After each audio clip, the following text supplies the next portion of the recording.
Bond خریدنے کا کیا حکم ہے؟ شرعی اعتبار سے بانڈ خریدنے کا حکم جاننے کے لیے بطور مثال آپ کی خدمت میں یوں عرض کروں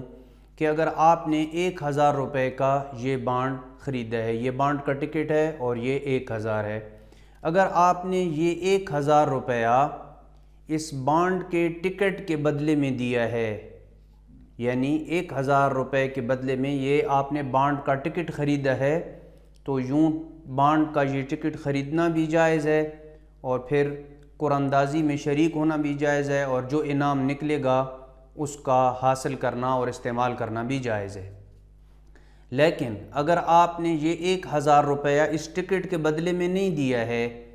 بلکہ قراندازی کے ذریعے جو متوقع انعام حاصل ہو سکتا ہے آپ کو، اس متوقع انعام کے بدلے میں آپ نے یہ 1000 روپیہ دیا ہے، تو بانڈ کا ٹکٹ خریدنا بھی جائز نہیں ہے، قراندازی کرنا بھی جائز نہیں ہے۔ یہ اس صورت میں کہ جب بانڈ، یعنی یہ جو بانڈ ہے، یہ جو بانڈ کا ٹکٹ ہے، اس کی کوئی مالیت ہو تو تب کی یہ بات کر رہا ہوں۔ اگر بانڈز ایسے ہیں، عام ٹکٹ ہیں جن کی کوئی مالیت نہیں ہے اور قراندازی میں شرکت کے لیے وہ خریدے جائیں اور ٹکٹ کی قیمت کی ادائیگی متوقع انعام کے بدلے میں ہو، قراندازی میں شریک ہوگا اور پھر جو انعام اس کو حاصل ہوگا متوقع انعام کے بدلے میں